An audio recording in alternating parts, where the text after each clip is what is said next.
कृष्ण के रूप में जब भी कोई चेहरा आता है आपका ही आता है।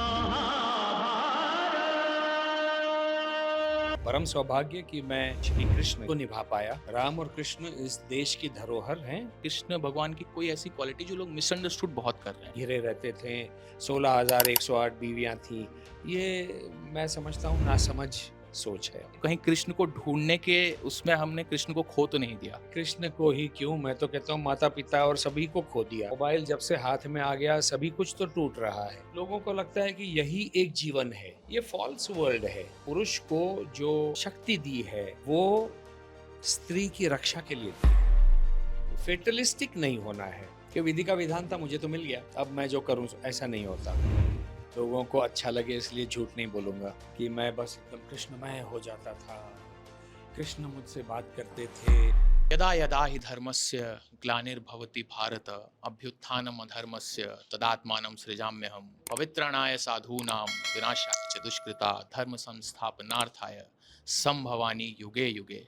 ये श्लोक जब हम सुनते हैं तो एक ही चेहरा हमारे सामने आता है, भगवान श्री कृष्ण का। महाभारत का ये श्लोक है और आज ये श्लोक कहने के बाद मेरे ख्याल से मेरे जानने वाले, मेरी माँ, मेरे स्वर्गीय पिताजी काफ़ी खुश हो गए, क्योंकि जिनके सामने मैंने ये श्लोक कहा है एक्चुअली में कृष्ण की जब छवि आती है तो आदरणीय नीतीश भारद्वाज जी की छवि आती है हम सबके सामने। महाभारत में आइकॉनिक रोल कृष्ण का प्ले किया था। बहुत बहुत स्वागत है सर विस्तार न्यूज स्टार डिजिटल में। Thank you. पर ये श्लोक मैंने नहीं बोला था क्योंकि उसमें दो गलतियां हैं। हाँ, एक तो पवित्राणाय साधुनाम नहीं है, परित्राणाय साधुनाम, और संभवानी नहीं है, संभवामी वो है। तो गलत श्लोक तो मैंने बोला नहीं। तो सर ने करेक्ट ही कर दिया, तो इससे ज्यादा करेक्शन अब कौन देगा? स्वयं कृष्ण करेक्शन दे रहे हैं। तो सर महाभारत से ही शुरू करेंगे कि महाभारत इतना ज्यादा पॉपुलर हिट हुआ, सड़कें खाली हो गई, मतलब संडे को 12 बजे, और उसके बाद कोरोना काल में भी हमने देखा नंबर 1 टीआरपी आई।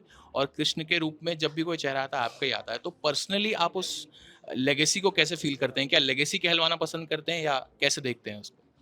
वही धरोहर ही है। राम और कृष्ण इस देश की धरोहर हैं, इस संस्कृति की धरोहर हैं। ये सौभाग्य रहा मेरा, परम सौभाग्य कि मैं उसमें से एक श्री कृष्ण जो वर्तमान कलयुग के लिए प्रासंगिक हैं उनको निभा पाया। और मेरे शरीर और मेरे चेहरे का इस्तेमाल स्वयं उन्होंने स्वयं को प्रकट करने के लिए किया। इससे बड़ा क्या सौभाग्य हो सकता है। लेकिन वो एक सेंसिटाइजेशन मात्र था कि अब ये कर चुके हो, अब इसको निभाओ, अपने जीवन में निभाओ। तो प्रयास कर रहा हूँ। इतने सारे ऑडिशंस के बाद कृष्ण का ही किरदार मिलना, तो इसको किस तरह से देखते हैं? क्योंकि हम कहते हैं ना कि सब कुछ लिखा होता है, विधि लिखित होता है। तो क्या आपको लगा कि आपके लिए ही लिखा गया था? क्योंकि ऑडिशंस में मैं जब पुराने वीडियोस देखता हूँ, गजेंद्र चौहान जी ने भी कृष्ण के लिए ऑडिशन दिया था और जितने एक्टर्स उन्होंने भी, तो आपको ही मिलना, इसको कैसे देखते जब हम दिमाग में ये लेकर चलते हैं ना कि ये तो विधि का विधान था, तो कहीं ना कहीं फेटलिस्टिक हो जाते हैं और अपने पुरुषार्थ के मार्ग से हट जाते हैं। विधि का विधान तो था, लेकिन पुरुषार्थ मुझे निभाना है, अपना पुरुषार्थ करना है। ये अगर दिमाग से हट जाता तो मैं निभा नहीं पाता कि विधि का विधान था, मुझे तो मिल गया, अब मैं जो करूं ऐसा नहीं होता है ना। तो फेटलिस्टिक नहीं होना है। विधि का विधान था ऐसा मेरा भी मानना है, क्योंकि मैं 2 बार मना कर चुका था रवि जी को। उन्होंने पूछा कि क्यों मना कर रहे हो, हमको तो फ़ोन पे फ़ोन आ रहे हैं कि हमको करना है, हमको करना है, मुझे करना है, कितने एक्टरों के। मैं कहा मुझे ऐसा लगता है कि जो संदिग्धता और अभिनय की क्षमता या मैच्योरिटी कृष्ण को निभाने के लिए चाहिए, मेरी आयु 24 की थी तब, वो शायद मेरे पास आज नहीं है। वो आयु मेरी नहीं है, वो अनुभव नहीं है, ऐसा मुझे लगता है। इसलिए मैं मना कर रहा हूँ, वरना कृष्ण को कौन मना करेगा, वो तो महानायक हैं।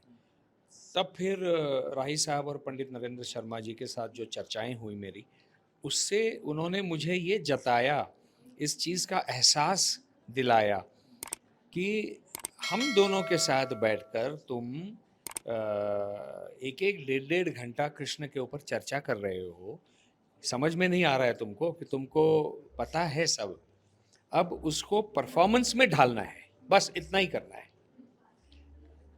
और ये जब जब बात मैंने जाकर अपने माता-पिता से कही तो दोनों ने कहा, बिल्कुल सही ताड़ लिया उन्होंने।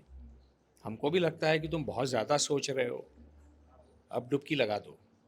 मतलब कृष्ण का किरदार निभाते समय कभी आप जब रोल करके जाते होंगे, घर जाते होंगे, तो कृष्ण से कभी साक्षात्कार हुआ भगवान से स्वप्न में? जैसे आपके अलावा एक और हैं बहुत ही बड़े एक्टर सर्वदमन बैनर्जी सर जिन्होंने कृष्ण का किरदार निभाया था, उनके बारे में कहा जाता है उनके अंदर ही कृष्ण आ गए थे एक तरह से। तो आपके का कभी साक्षात्कार हुआ भगवान कृष्ण के साथ स्वप्न में या ऐसा कुछ उन्हें संदेश मैं दिया हो? मैं लोगों को अच्छा लगे इसलिए झूठ नहीं बोलूँगा। ये लोगों को सुनना अच्छा लगता है कि मैं बस एकदम कृष्णमय हो जाता था, कृष्ण मुझसे बात करते थे। कृष्ण बात करते हैं। ध्यान में वो एक चेतना के रूप में आकर एक फ्लैश में संदेश दे जाते हैं, मार्ग दिखाते हैं। लेकिन उसका अर्थ ये नहीं है कि वो कृष्ण से मैं बात करता हूँ, कृष्ण ये सब कहना गलत होगा। कृष्ण की क्वालिटीज़ पे बहुत सारी बातें होती हैं कि क्योंकि कई लोग उसे बहुत मिसअंडरस्टूड भी करते हैं। तो आपके अनुसार कृष्ण भगवान की कोई ऐसी क्वालिटी जो लोग मिसअंडरस्टूड बहुत कर रहे हैं? आम तौर पर लोगों को मैंने जो देखा है ना, कृष्ण को वो कैसिनोवा कहते हैं। हाँ, कि बस महिलाओं से घिरे हुए हैं, महिलाएँ हैं। Play boy. प्लेबॉय, हाँ, कैसिनोवा वाज़ अ प्लेबॉय। पर ये उनकी समझ की कमी है। कृष्ण की 8 पत्नियाँ थीं। क्षत्रिय थे, तो क्षत्रियों में 8 विवाह होते थे। शिवाजी महाराज के भी, छत्रपति शिवाजी महाराज की 8 पत्नियाँ थीं। तो वो एक तरह से देखा जाए तो तब हुआ करता था वैसे। लेकिन ये जो 16,100 पत्नियाँ जो हैं, वो ऐसी लड़कियाँ थीं जिनको नरकासुर ने बंद किया हुआ था।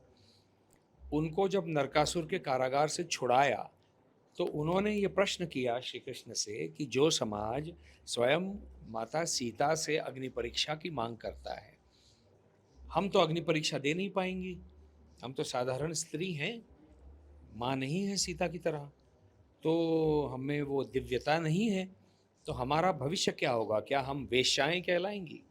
तब उन्होंने कहा कि मैं नाम मात्र आपसे विवाह करता हूँ। नाम मात्र, आप अपना जीवन जीने के लिए मुक्त हैं। कोई एक बड़ा व्यक्ति ऐसी असामी कोई कहता है कि ये मेरी चीज़ है।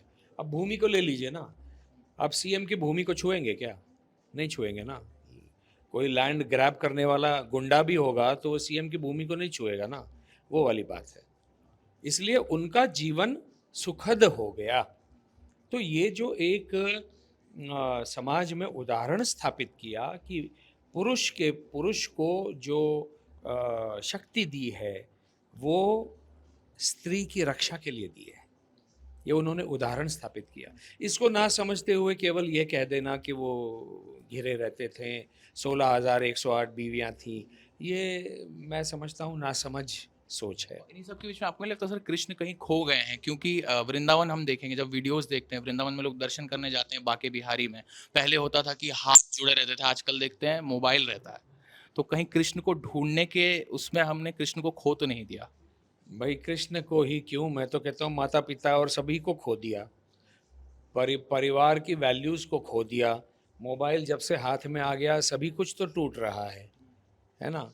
जो वायर्ड टेलीफ़ोन था तो हम लोग प्रतीक्षा करते थे कि पापा बाहर गाँव गए हैं, अब वो फ़ोन करेंगे, टेलीग्राम बुक करो या टेलीफ़ोन बुक करना पड़ता था, तब बात होती थी। हर चीज़ की वैल्यू थी।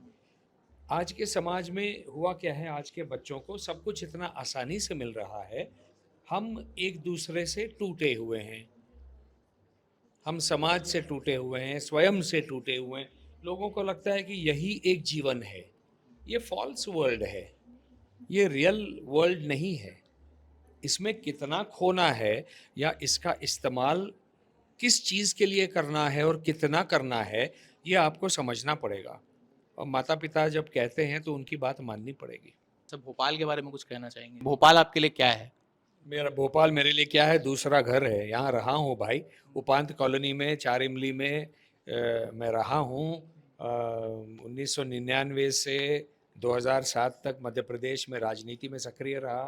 पूरा मध्य प्रदेश छान मारा है बाय रोड, हेलीकॉप्टर से नहीं। एक-एक ज़िले को जानता हूँ और यहाँ की विविधता बहुत अच्छी लगती है। भोपाल के सारे झील तालाब बहुत अच्छे लगते हैं। तो ये थे हमारे साथ नीतीश भारद्वाज सर, जिन्होंने पूरी बेबाकी से अपनी राय रखी और